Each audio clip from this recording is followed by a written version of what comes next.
Hello, everyone, and welcome to ABC Stone. I'm Lindsay Bell Tyler, and I am the creative director around here, and I'm so happy to see all of you at the standing room only inaugural event at our new event space. It's incredible. Thank you all for being here. As you can imagine, kicking off what will be 4 events a year that are not only educational but entertaining in this space with a 36-foot stone beam is not an easy feat, but our fearless leader, Jonathan Tibbett, saw it last summer at an exhibition in London and said, come hell or high water, we are getting this beam here and we are going to educate people about structural stone. And we all said, okay. And then we had to make it happen. So I called Rosalie and Anne from the Architectural League, and I said, come hell or high water, I need to bring a 36-foot stone beam from London to New York, and I'd love your help getting people to come see it. And luckily, they obliged. So here we are.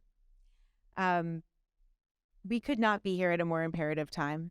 With the climate crisis the way it is, I feel like the people in this room can singularly make a change and can educate and can make sure that everybody understands what is possible and what we have to stop doing.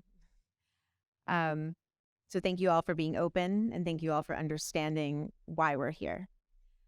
I am so happy to introduce Rosalie Ginevro, the Executive Director of the Architectural League of New York. Thank you, Lindsay. Lindsay is so modest. I mean, we are so pleased to be here and to be able to join with ABC to present not only the equanimity beam, but the presentations and the fascinating questions and discussion that you're going to hear tonight. So grateful to Jonathan, to Lindsay, to Tina, for everybody at ABC for making this all possible and for bringing this to our attention.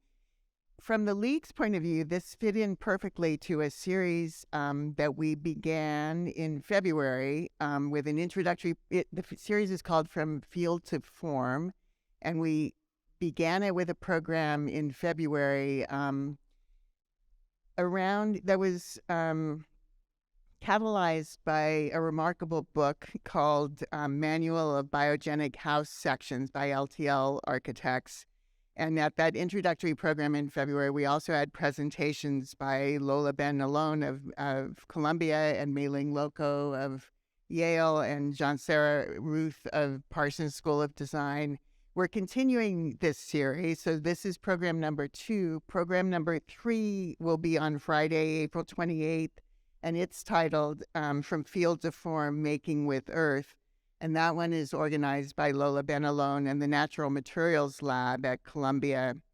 More information about that will be available in a couple of weeks on our website. But the whole series is about exploring the potential of natural materials, both earth-based and plant-based, not only in terms of their environmental impacts, which are much reduced from other materials, but also in terms of what they offer for new opportunities in form making.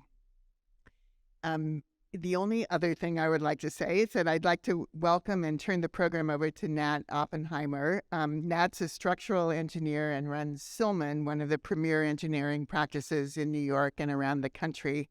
Nat also teaches at Princeton, and he's also the treasurer of the board of the Architectural League, and he will introduce our speakers tonight and then moderate the discussion. So over to Nat.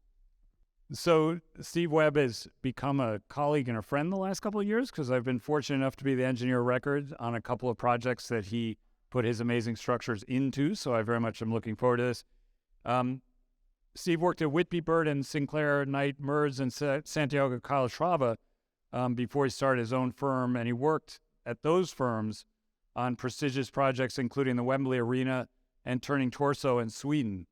As many of you know, Steve has always been interested in combining imagination with technical rigor, which many of you in this room I know appreciate, to create artful and inventive structural designs. And since founding his company, he's led a number of prestigious and multi-award winning projects, including 15 Clerkenwell Close, the Cantor Center of Excellence for the Anna Freud Center, and the Hoover Building. But more importantly, tonight, he's pioneered the practice's approach to innovation and sustainability, encouraging the use of non-conventional materials from cast iron to cork and from inflatable to stone to design low-carbon and environmentally conscious structures. And in 2020, Steve was awarded the Milne Medal from IAPSE, which is incredibly prestigious, and for continuously challenging and redefining what is considered possible in structural design. The awesome part of that is that it was during COVID, so it's on YouTube if you want to watch it. Steve also regularly lectures at universities and events, and he's taught at the AA, RCA, and the Bartlett, and has written for a number of industry magazines. So thank you, Steve, for coming over the pond to visit.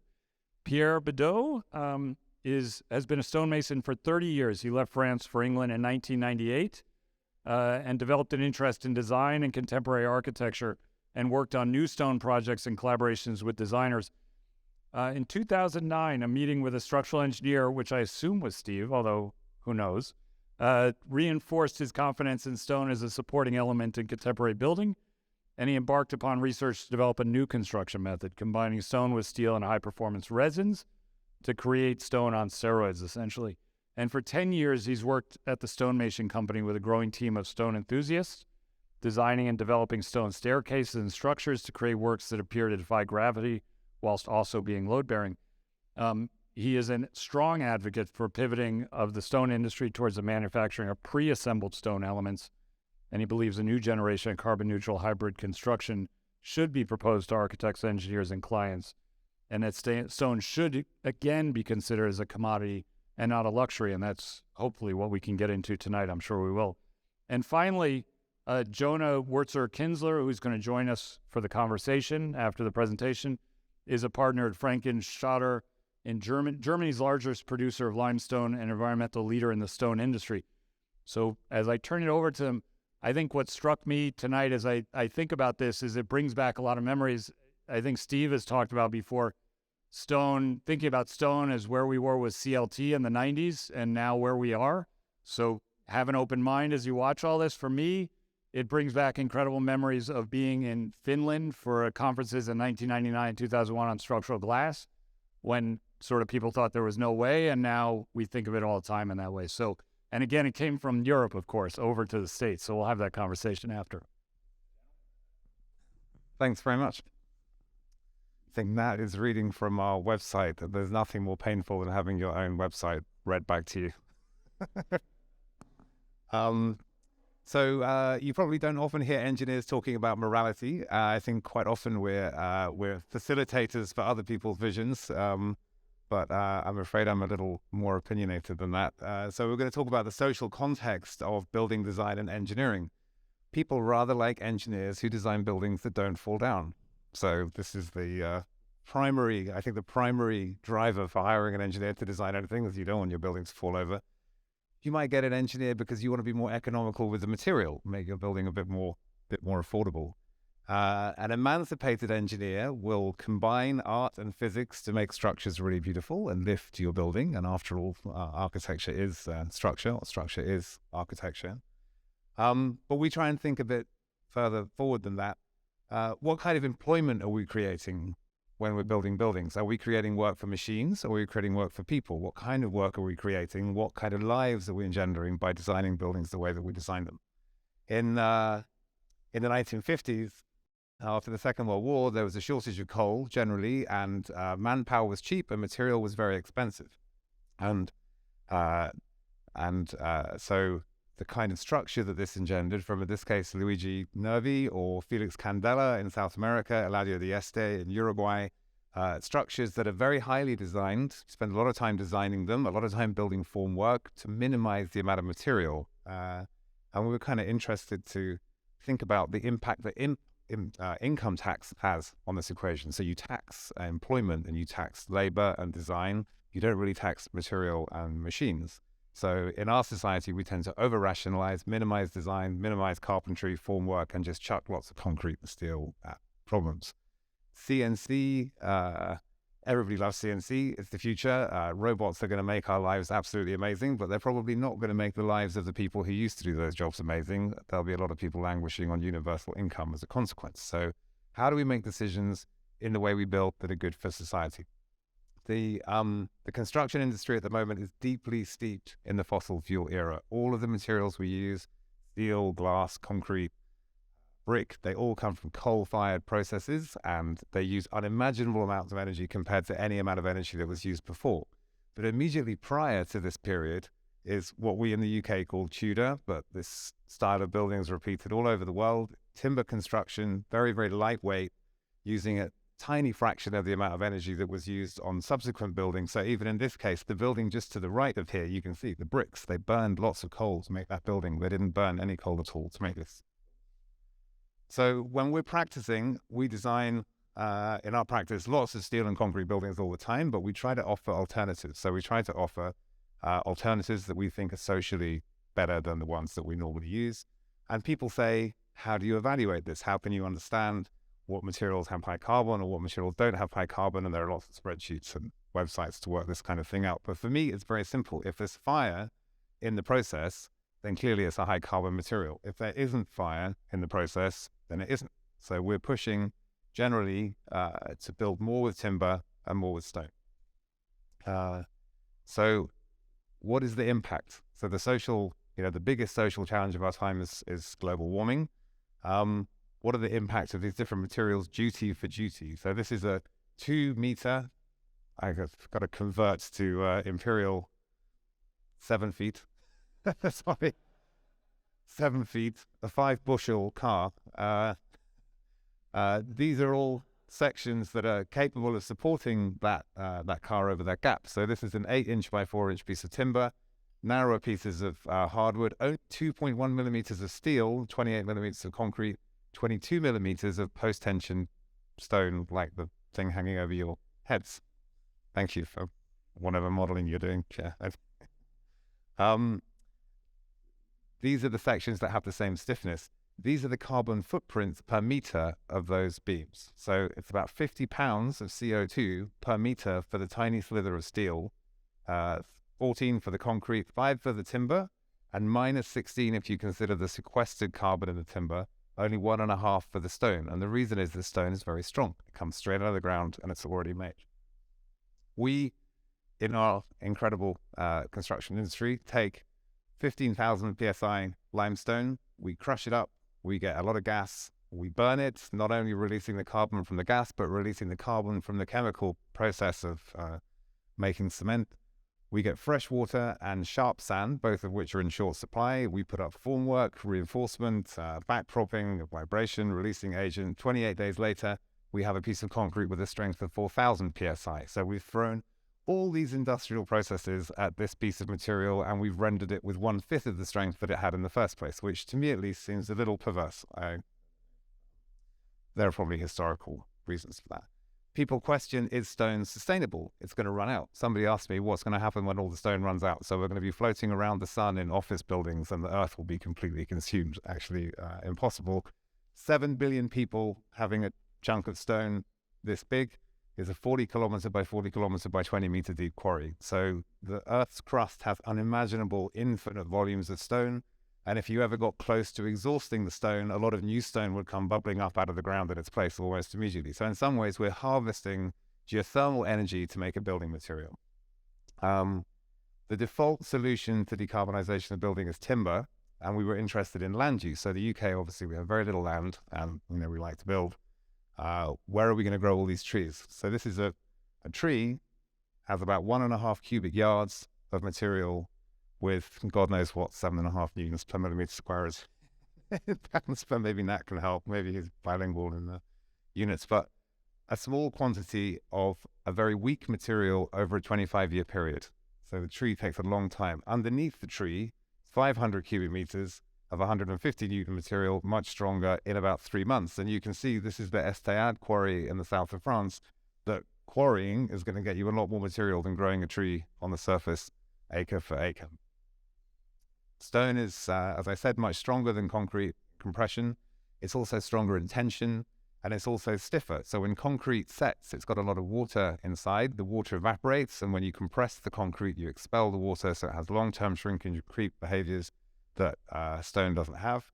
And because stone's stronger in tension, it doesn't need as many stirrups, links, and other kinds of reinforcement. So it's It's by far a superior material to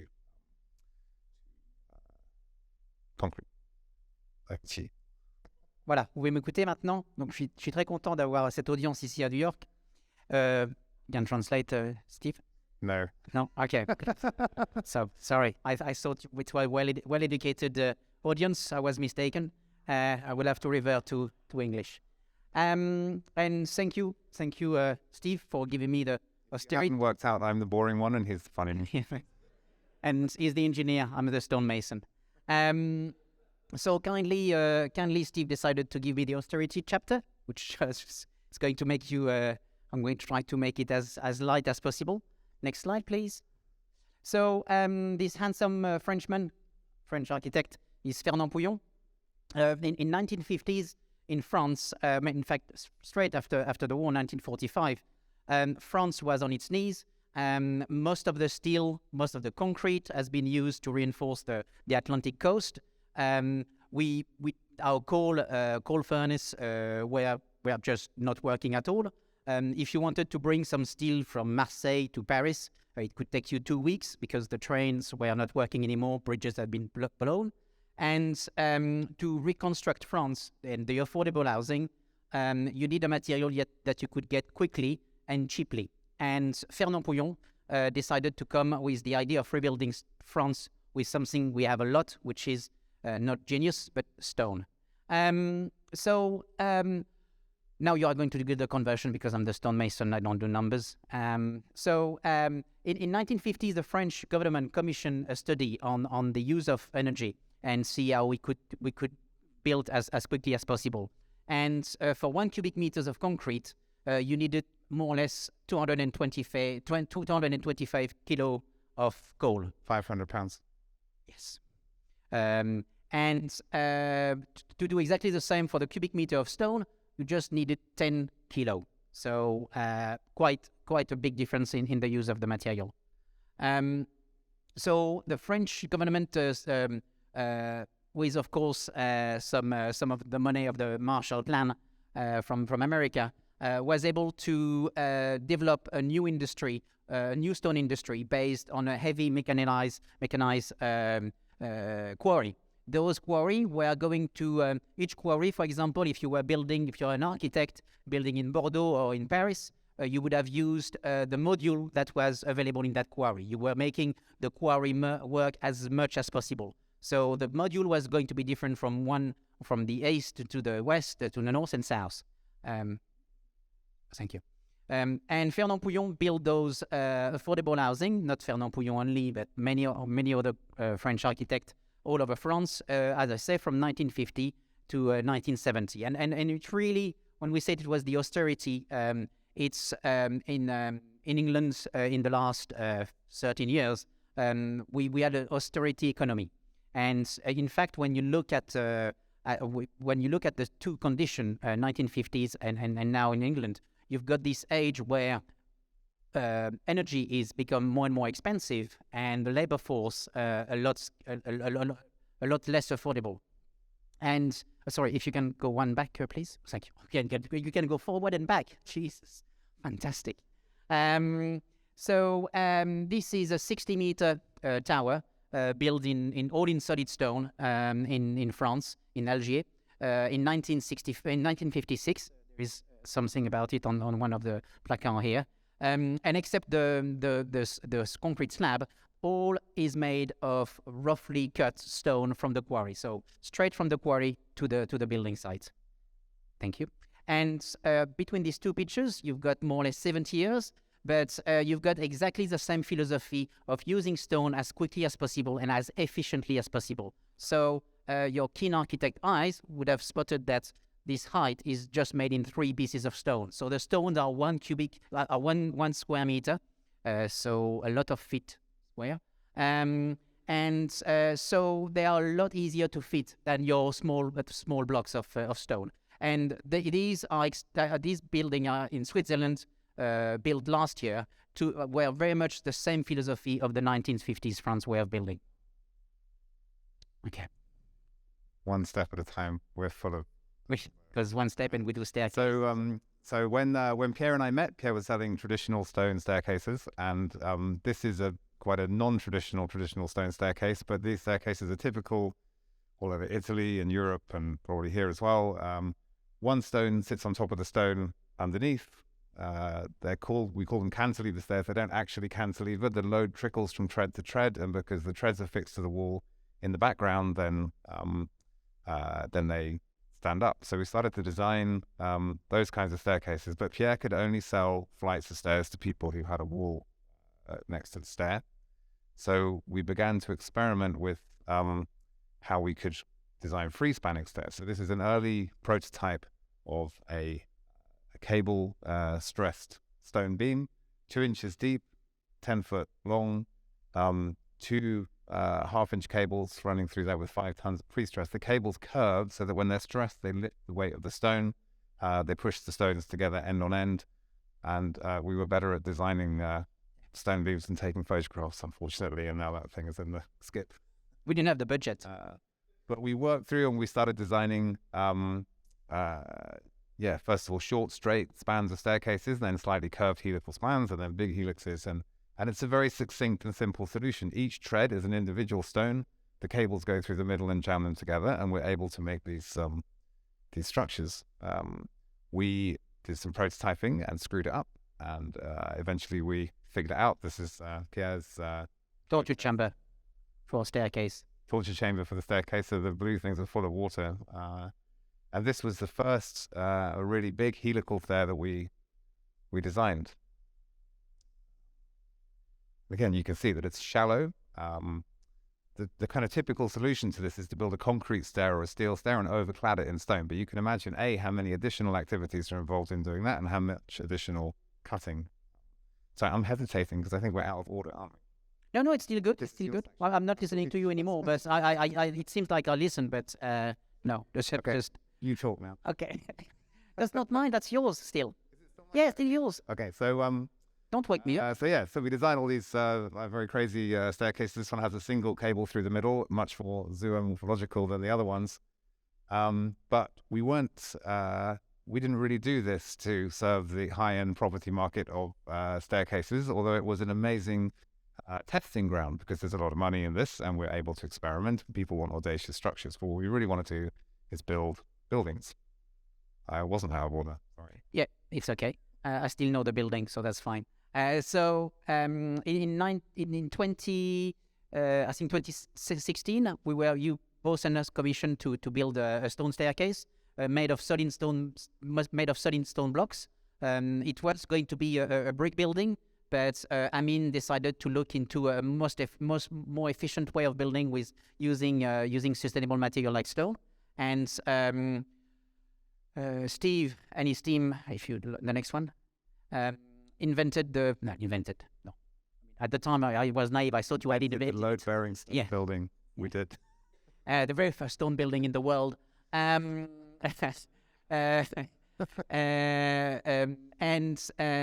Yes, so the system was an exoskeleton made of a succession of columns and beam who were attached by a connection box to the concrete floor. Do you want to explain the way it was built with the concrete floor, Steve?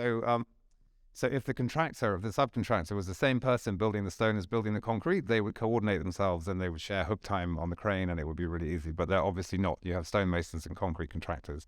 So in this case, we built the building concrete frame on the temporary propping. We left the temporary propping in and then we built the stone afterwards and then took the temporary propping out at the end so that you can separate the two activities and reduce conflicts on site.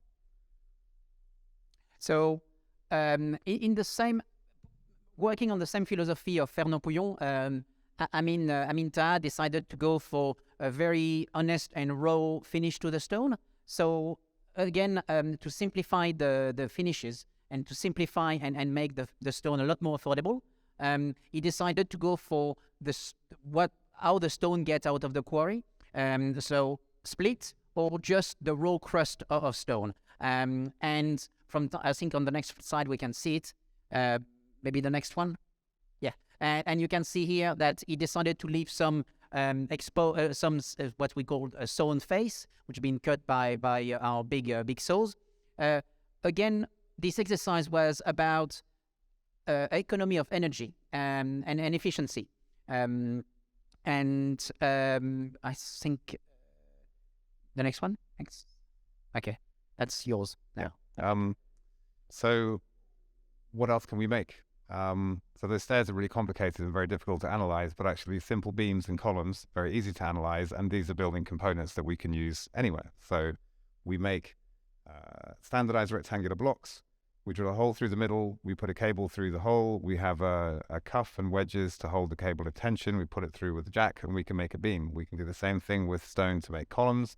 We can use stone plates and put cables in between and make slabs. So you can make very simple, and it's actually very easy, very, very simple building components with stone. We have a R&D program in our company with an annual budget of about $1.50, and it's been increased to $2 since last week. We hit a big time. So we've been doing lots of with Pierre and his team improvising tests. And actually, Wendell in the middle is the head of special structures at University College London. But we're testing the beams for strength.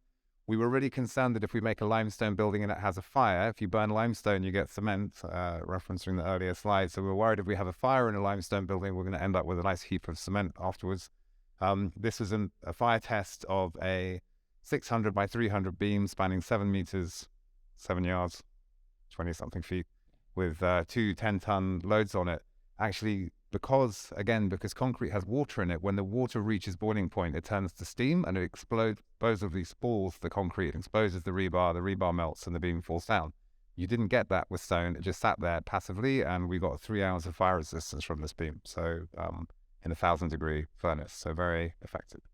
This is not the first exhibition we've done. We did one in the building centre in London called the New Stone Age, and we were talking to a commercial developer in London about what they would need in terms of building components, and they're building trading floors, and they're saying they want 12-meter column-free spans, which is I don't know what. So when you walk into a trading office, there's loads of meeting rooms and desks and all that kind of stuff. I don't know why they need column-free. Column-free is really bad for the environment. It takes a lot of energy. I think they clear the desks away and go roller skating at weekends or something.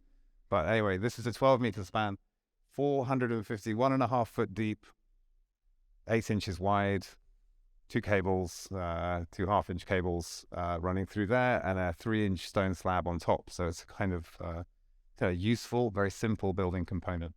This one you have behind you, so I don't need to point at that one because it's up there, but here we're trying to invoke a concrete, a standard concrete T-section.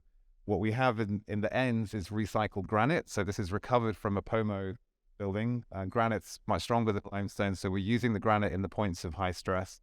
In between is Portland roach bed. So Portland is quite an expensive stone in the UK, but nobody wants the roach bed because it's kind of ugly and it's not the right color. So we got. Whoa! What do you mean ugly? Okay, that's limestone. Beautiful, but people can't. Thank you. Thank you. And don't be judgmental like that.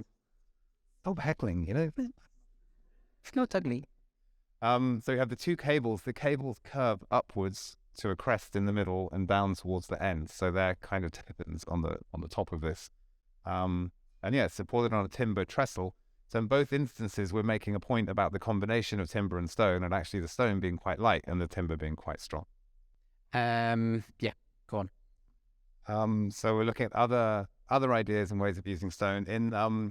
In European culture, stone tends to be funicular, so we tend to use it always in compression, and it's never really used in tension. But in Indian culture and other Asian cultures, it's much more common to use it in bending and actually use the stone in tension, which we found very interesting. So we were asked to do an exhibit for the Victoria and Albert Museum in London to look at an engineering principle, and we came up with this idea. So this is a 10-foot by 10-foot slab. It's supported around the edges on these steel stalks. It spans from one side to the other. The little diamond shapes are washers that hold the stones vertically next to each other. And you can imagine that this stone in the corner, because it's supported on 3 points, is stable on its 4th corner. The next stone is built in next to it. It's fixed on those 2 points, and it's fixed to the previous stone. The next one on those 2 points fixed to the previous stone. So you can build up this reciprocating stone structure. So we're able to span 3 meters in 40 millimeters of unreinforced stone for a full domestic load, which is very, very effective. we're thinking this can be developed for a standardized building system. So columns, post-tension beams, slabs in between made out of that reciprocating floor plate. And you can see there's a kind of typology emerging from that. But we, like all materials, when they built the first iron bridge in the UK, it's a wrought iron structure, they only understood carpentry. And so all the detailing on that bridge, and it's like 300 years old, wedges and mortise and tenon joints, because the people could only see wood, even though they were designing with steel at the time. When they first started building in concrete, they were emulating stone buildings, and CLT kind of emulates concrete in some way, but eventually those materials find their own typology, and we similarly are stuck with concrete in our heads. So whenever we're designing stone structures, we're producing things that look like concrete because we're inflected with that technology. But I think this, maybe it's more like a steel typology. Maybe we're making stone columns and beams that get bolted together more like a steel structure. So this is a material in want of a typology, and it's a kind of open field. We don't know what it's. But it's also to disturb as less as possible the general contractor way of building. If you tell them that it's only a switching of material with easy connection, then they are a lot more open. It's less traumatic for the general contractors than suddenly changing all his gear, which understandably, yes, costs money. But so we just propose to switch from a precast structure made of concrete to a pre-stress off-site construction of stone members. So I don't think I've made this point clearly enough, but this, the beam above your heads, if that was a steel and hollow rib beam, it would have 15 times more carbon footprint. So this solution or this kind of framing would be very, very powerful in decarbonizing construction. And a bit, we sometimes forget that one of the first way that concrete was used was for warehousing and very cheap offices. Especially, definitely in France in the 1900s, when concrete was starting to be used, people were using it as a material for cheaply and quickly built so warehousing. And recently in the UK, with some new not regulation, but a push by the government to build more sustainably, some urban logistic hub have been asked to go as green as possible. And here what we have is urban logistic hub, all made of stone. As you can see, the size is quite impressive, and it will be a complete stone frame with CLT infill. So then I was in Mallorca. So Mallorca, they're starting, and Mallorca is full of stone, and they're starting to rediscover their architectonic roots and rebuild or build social housing in solid stone. So this is new social housing. Everything is stone vaults, stone walls, and the reason is they're obviously sat over a great big pile of stone. When we try and decarbonize construction in Britain, we tend to use CLT, cross-laminated timber, but that's a technology that we're importing from Switzerland and Austria and Nordic countries where they have a lot of trees. We don't have that many trees either. And the guy here was saying there are 7,000 spoken languages in the world. There should be 7,000 architectural languages, and they should all derive from their local surroundings. So I was kind of thinking, we're importing solutions. What in Britain is our language? So we have been designing a number of buildings with mixing high density materials for thermal mass in the building with timber. So here we have a timber frame, quite a big timber frame building, timber beams and thin concrete slabs. And the reason is that if you have that bit of thermal mass above the ceiling of the space, you don't need to have air conditioning that cools, open at night and cool the space. The timber and the concrete is fixed together compositely, so when the timber beams flex, they use the concrete to resist the flexure, and you end up with this exposed concrete and timber soffit. So I'm thinking the next obvious solution to this is to get stone and timber combination. So this is a concept sketch. We do every size of project in our practice. We do little back extensions, and we do big office buildings. So we're able to have an idea, find a victim, test it on a small project first. So this victim's back extension was the guinea pig for composite hybrid timber and stone. So we have timber joists, stone plates in between, a post-tension stone beam spanning across the back of the building, timber beams holding up the back of the old. The sketch, the engineer sketch as well as as a maker. The engineer sketch allow them as well to hide mistakes because it's on scribbly bits. So after that, they just scribble around and say, oh, just do this connection here.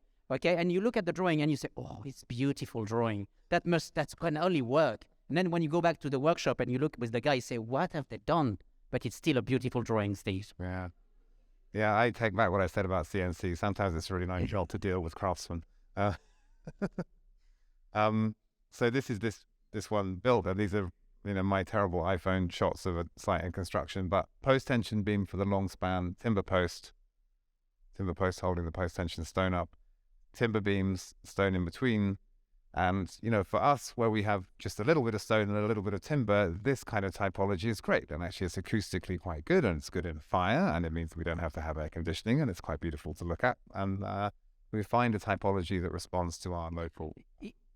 Also, as for quarry owners and stonemason, it allow you as well to use some stone that will not be used for flooring, for example, and can be used not for this new use. And by finding new ways of using the whole range of stone in a quarry, you make stone a lot more affordable than it is. This is a proposal that it's being developed at the moment for a hybrid residential tower. So it's using the kind of henge type facade load-bearing structure with timber floors on the inside. So it's timber and stone in combination on a really big scale. The stone deals with a lot of fire problems and is also the facade element. And this kind of building, if you consider sequestration of carbon, this is a carbon negative building. So suddenly, building goes from being the primary cause of global warming to actually part of the solution. That's it.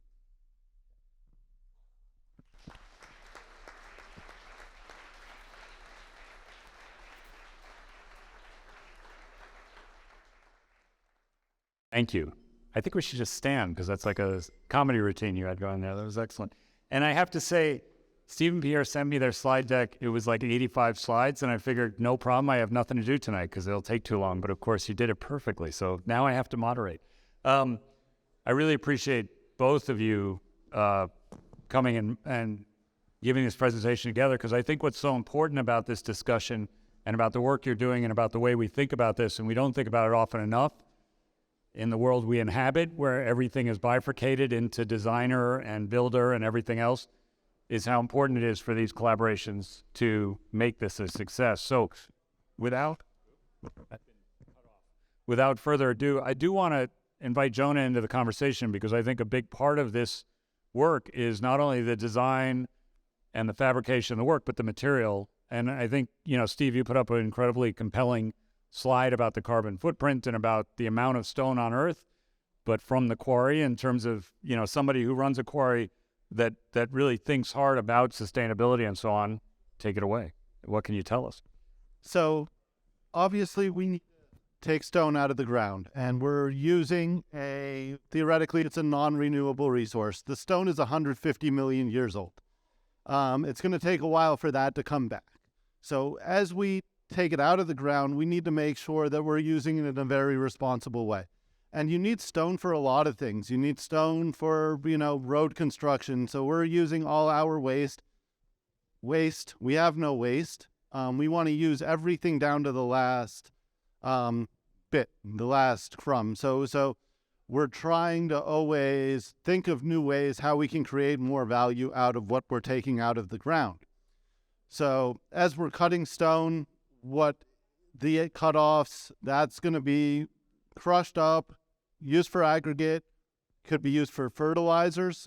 Carbon, it's basically calcium carbonate is what the stone is made out of, so we can use it for fertilizers for farming areas.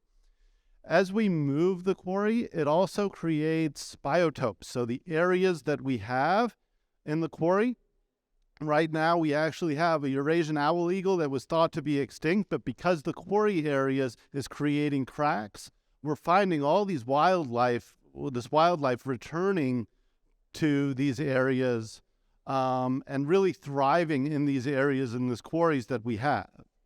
And then in other cases, what we can do, we have waste and we have garbage. Where are we going to put that garbage? What are we going to do with it?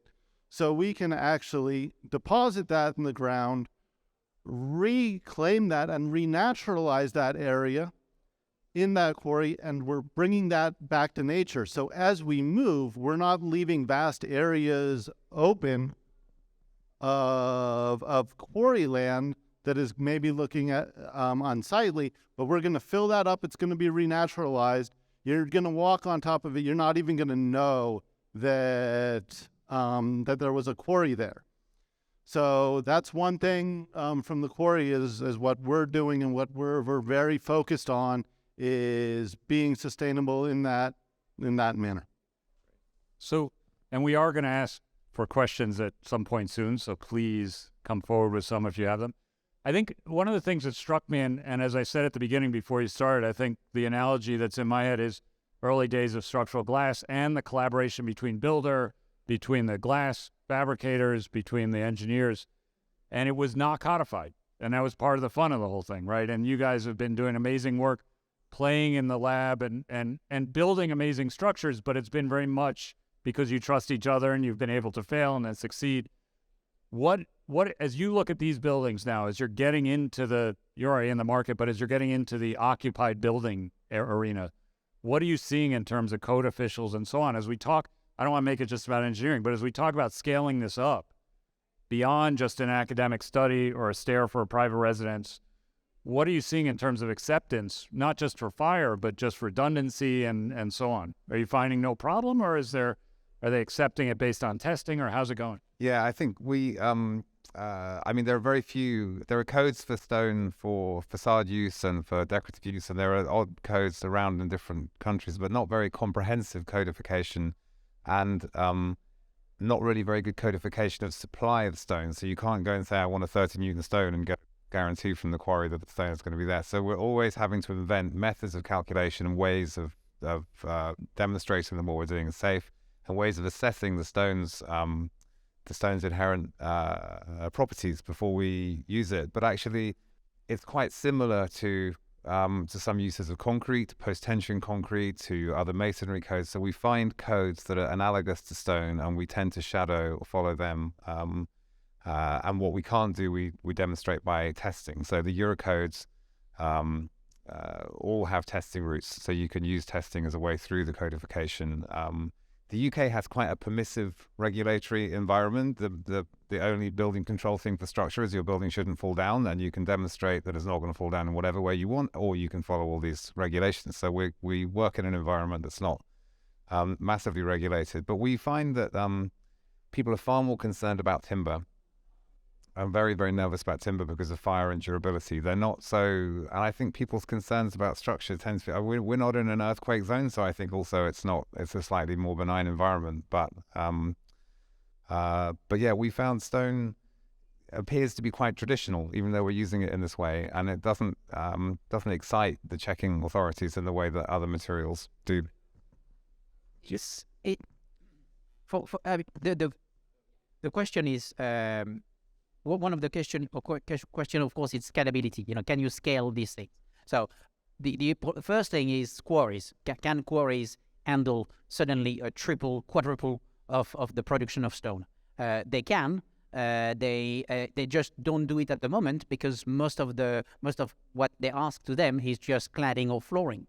But if suddenly there's registered interest of load-bearing stonemasonry, we've got few examples in the last 20 years where quarry suddenly, especially quarry where they have a stone which is not fashionable anymore, or who's as my colleague here said, are ugly.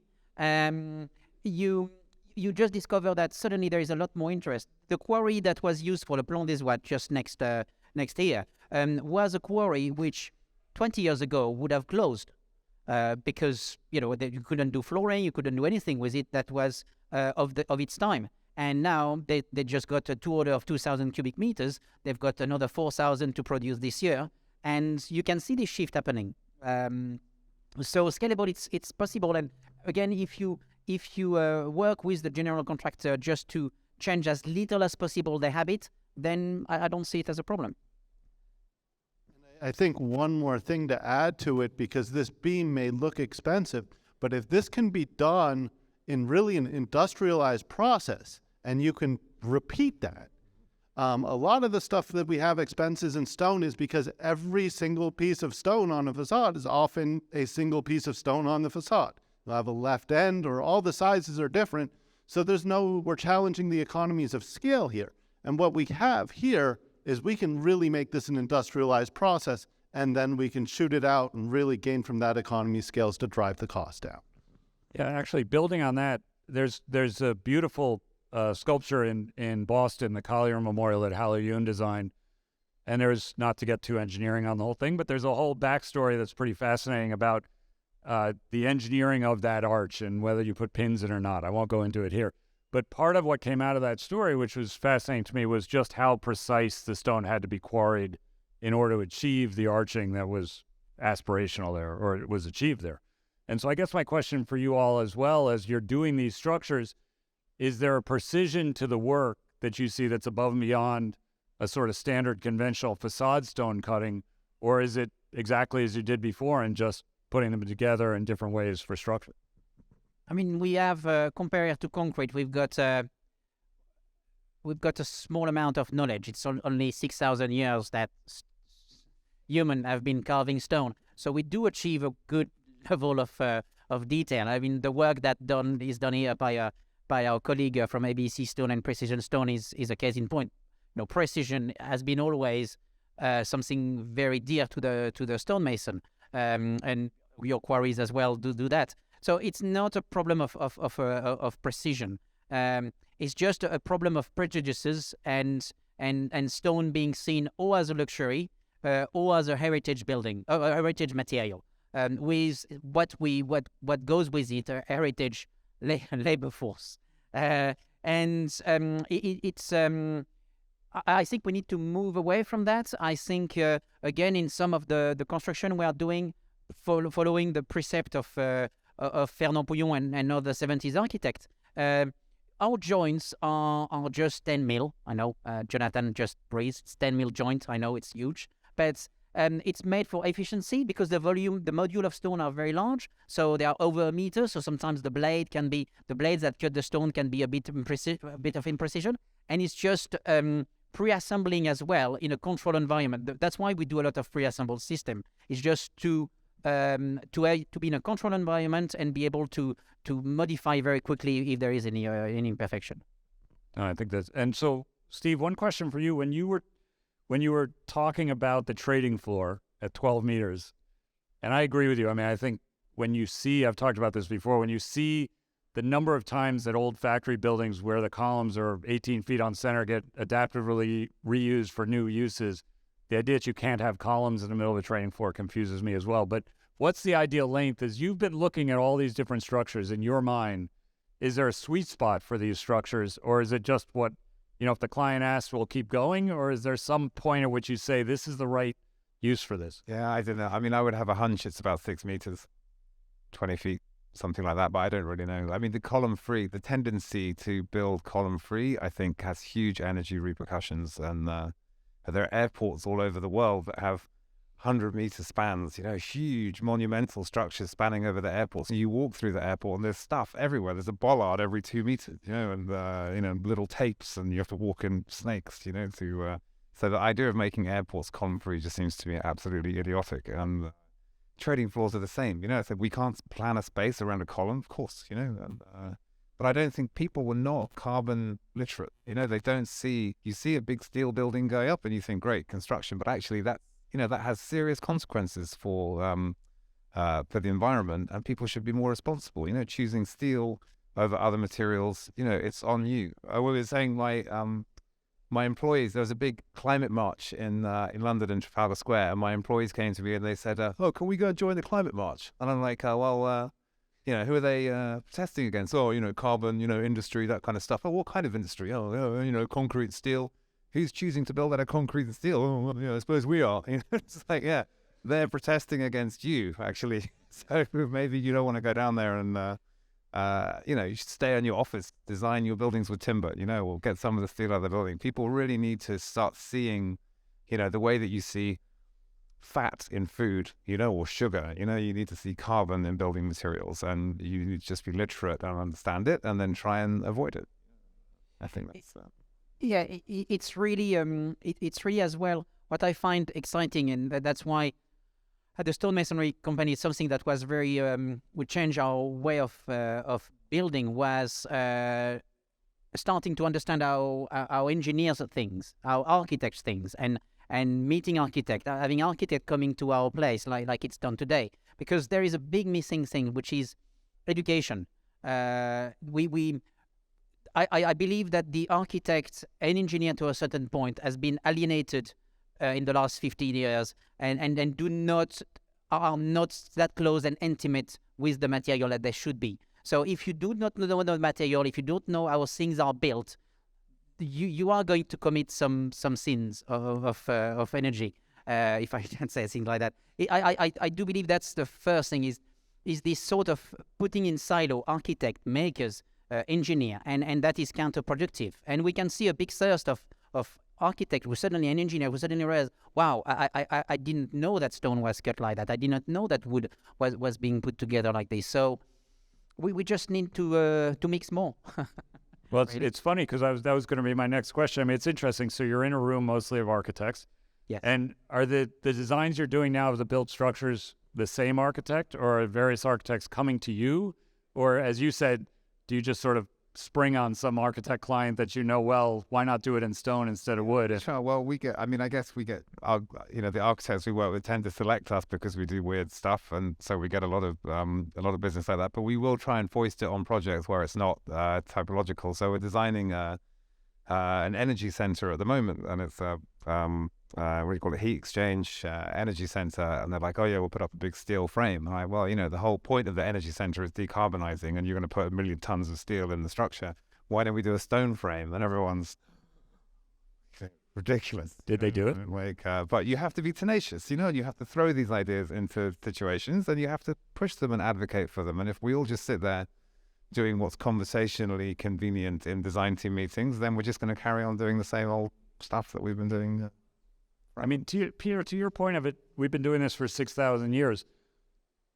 Everything we're showing, which makes sense, as wonderful collaboration between the two of you. Is there ever any moment where you say to Steve, you're out of your mind, and why do you have to over-engineer everything? Well, I mean, I'm French. He's English. It's not going to be a love story, is it? So we just tolerate each other. As we say, I'm sure as an engineer, friction is our friend. Friction is good. So I think the friction we have both against each other is great. So yeah, great friction brings sparks. And I think it's very interesting because we challenge each other. Sometimes he designs some stuff where I say it's no way it can work, and with kids behind computer, they just managed to make it work, and it's beautiful. Most of things we are doing with precision stone here is the result of that collaboration. And sometimes he just say, Pierre, no, it's this stone is going to break. I can't believe it. It's not strong enough. And I say, come on, we've got a gut feeling after that, of how gauge things and gauge things. And I think I would really, really make people on architect and engineer just speak to each other a lot more, understand each other, and with the makers, because the makers need to be part of this discussion, because as the makers need to understand what is in the belly of the quarry. 100 years ago, local architect would have known all the local quarries. They would have known that's the best bits for windowsill, that's the best bit for cornice. There would have been this intimacy has disappeared between the all people, from material to each other as well. Yeah, I mean, I think it's interesting to me because the work that I've ended up collaborating with Steve on in the States, in New York City, on these stairs, in a number of projects, came through John's company. So it is involving the maker, which I think is a critical aspect of this, because I do not yet see any of these projects going forward where, Steve, you just produce a set of drawings and bid it out to 4 stonemasons and say, okay, who wants to try this, and get the low bidder. So I do think that collaboration is critical to the success of these projects. I think all of the famous engineer architects from the 60s who were doing shell structures, and Nervi and Candela, they all had contractors, or they worked for contractors, and they had the means of fixing their mistakes without a legal claim arising. And I think that's a big thing. The trust between, if we're going to make a mistake, then Pierre is not going to sue us. Hopefully, so far so good. But he's French. Well, we're in America, so. But I think You're in America now. You're going to have. I'm going to sue everyone then. But the ability to be more experimental in a secure environment and to be able to solve problems that happen on site is really important, and it engenders the ability to innovate far more than if you're in a contractual adversarial environment, which is what most of construction is. Are there questions? Please. I have others, but anybody. I know there are questions. How difficult is it to have a quarry sort of retool to be able to create these profiles?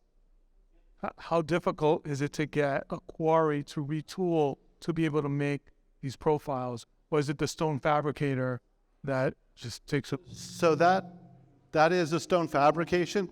For us, we do fabricate as well. And when we're doing fabrication, we're bringing actually, our production facilities are set up right next to the quarry. So that's transporting is really easy.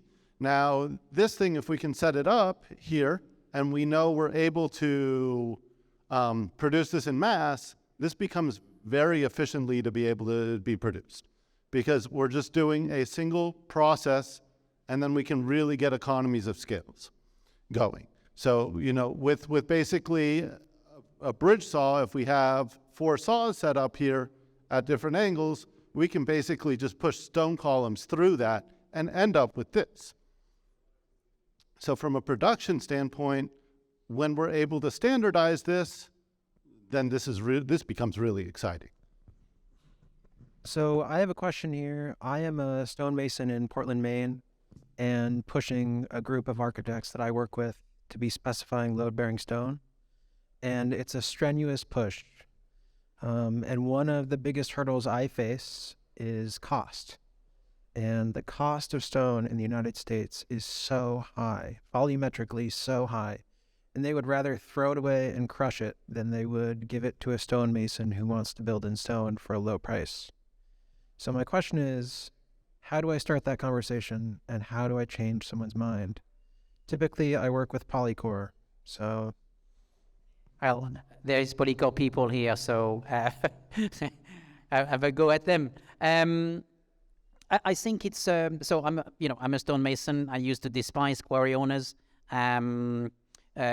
because for us they are the first step of the supply chain, the most important part of the supply chain. So for us stonemason who love the material, to be in the hands of these key players is always painful. However, by talking to them, talking to the same language, going to the pub and to the cafe and to many other places, you start to understand the way they see the world and the way they, of course, have big investment in machine that's going to be for flooring, for cladding. So for them to pivot suddenly to an economy of scale for doing those sort of projects, it's a big sacrifice. However, if you make them understand that this, especially the unloved stone, if it's cheaper for them to get rid of them with you rather than putting in an aggregate, I mean, any intelligent quarry owners, and I did find some, we will say yes. But I think it has been a slow process. It's been a slow process, so you've got to have a lot of courage and patience. And to go and see the quarry owners, discuss with them, understand their way of thinking, to see how you can work with them with this leftover.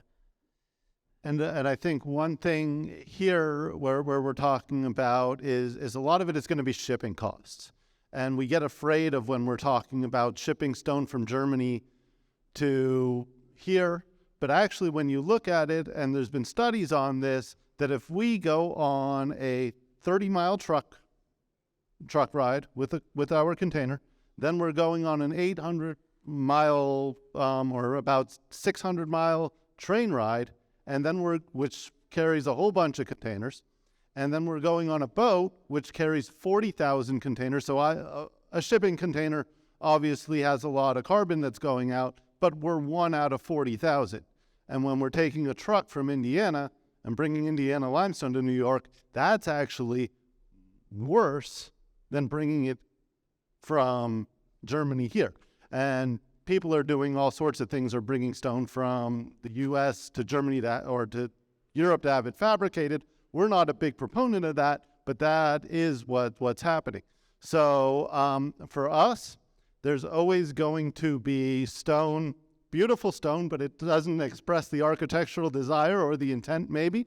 We have basically a gray stone and a beige stone in the quarry, but we come into areas where it's gray-beige mixed color, and that's a block that's not going to be really valuable for us to create that extra value for a facade or something like that. So that's something we would be able to talk to you about where that would make sense.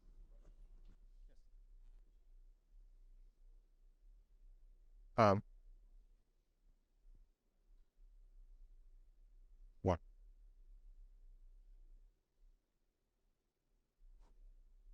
No. All right, so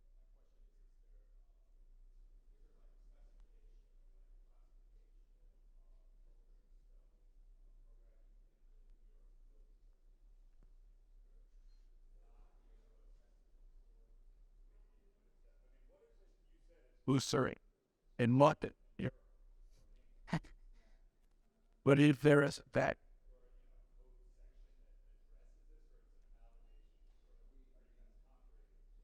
Yeah, you have. I mean, there's a huge spectrum of stones from gabbros and basalts that can approach the strength of steel in compression, and right the way down to tufts and clunches that are incredibly weak. And it just depends what you're using them for and what the duty is. So I'm not aware that there's a kind of entry level spec within regulation, but there might be, or there might be for cladding. But we're often, that we're obliged to use the stone. We work out how strong it is, and we make it big enough to do whatever it's got to do at the strength that we find it. So there should be a use for every kind of stone.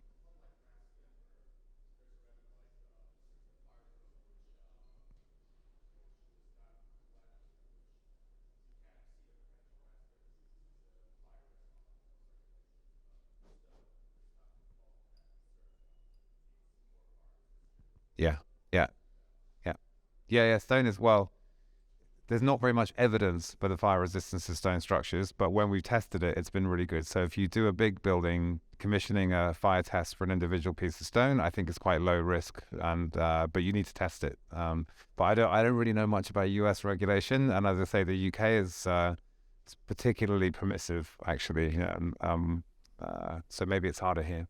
Yeah, it's actually, we're probably closer in the codes than we were with mass timber. I mean, it's only this last code cycle that CLT was approved. So there's opportunity. And as Steve's saying, I think in my experience, a lot of the stone stresses are low enough that that's not really the issue. It's really about changing, perception and so on, as Pierre spoke to and as Jonah and Steve all spoke to. And so one more question to that point, I just want to ask on this one, because I do see, and again, this is not any sort of gotcha question. I'm just curious to that scalability. Is this more of a condo higher end housing or affordable housing project that's on the screen right now? That's affordable housing, actually. Yeah. Or I don't know, maybe it's a mix. It's a mixed use. Yeah, mixed use, but affordable housing as well, yeah. But yeah, the building, the Clerkenwell Close one that you can see there, that's the client was the architect in that case, and that building comes from him being economical. The unfinished nature of the stone is a big cost saving in carving stone. So these things don't have to be expensive. When you talk about perception, what strikes me is there's a huge fetish in the U.S. and maybe in Europe as well for modular construction, right? Everyone wants to do modular construction. Yeah. So there's your modular construction right there. Yeah. I think you could probably sell it to people if you described it that way instead of stone.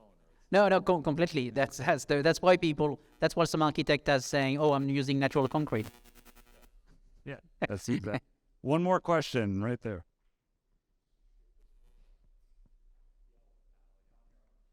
Hello. Okay. So my question is about the circularity of stone, and Nat kind of got at it earlier asking about, is there a sweet spot in terms of the standard dimension? And so I'm wondering, when one of these buildings is deconstructed in the future, how does that work with post-tensioning? I don't really know because I'm not a structural engineer, but also then, is there a point where we get to a modular size that is easily reused if the deconstruction makes it feasible? So the thing over your head is in its second reincarnation.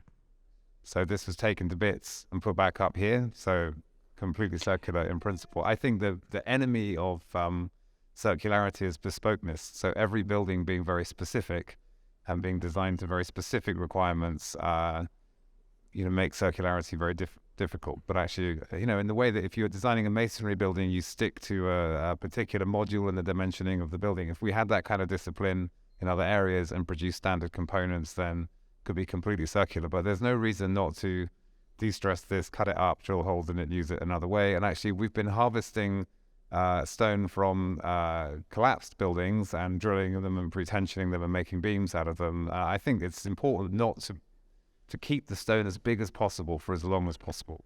So you just keep its strength is in its physical integrity. Don't cut it, don't smash it up, keep it as big as possible. And then through its life, I guess it's going to get smaller and smaller, and eventually it's going to turn into gravel. There is more chance that you reuse stone from that building of Plan des Ouates, which is 300 mil thick. 300 mil thick, that's 1 foot thick, rather than a 20 mil cladding. You see, it's and you can reuse this stone over and over and over again. In some country I visit, they prefer to use 50 mil stone slab rather than 20 mil because they can lift it again and reuse it on some other places if need be. I do believe that spolia, the art of spolia, the art of dismantling, dismantling a building to rebuild it, like the Gothic did with with the Roman ruins and so on. Any solid stone building is a quarry to be. Okay, what you have is all these fantastic buildings from the 1900s you've got in central New York. They are a quarry. Okay, they came from a quarry and they are a quarry themselves. And I think that's a very strong case to reuse stone that way. And also something that about the reuse of quarries is that what we start to see in London in the dismantling of old facade is that we're starting to see a movement where we dismantle a building and use the quarry as a store, as a stock, as a spare parts of future cities. So even the large area of quarries that sometimes cannot be used can be reused as storage. And I think that as well a beautiful story. Thank you. Thank you all. Thank you all for being here. In case you missed it, in case anybody from your teams would like to come and see this, we're on view until May. Please reach out to me. We'd be happy to host you for a lunch or a cocktail or a dinner and have everybody come through and see it and experience what we've all learned here tonight. Also, in case you missed our accredited tour, we will be giving another one. So you can meet us, grab a drink, meet us in the front. My friend Tina over there can take your name and make sure you get your credit. But meet in the front in about 5 to 8 minutes and we'll take you on a tour. Again, thank you. Thank you to all of our